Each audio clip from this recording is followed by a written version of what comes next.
I'm going to attempt to make a copper faucet for the camper van.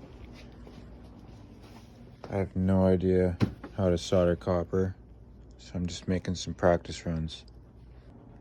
This thing's going to leak like a mother trucker.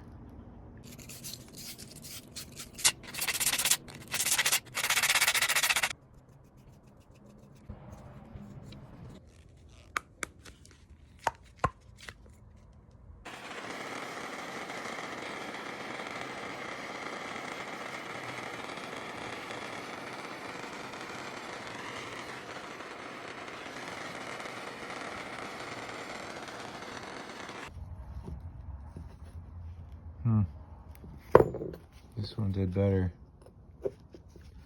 Guess it's all about trial and error. Any tips and advice?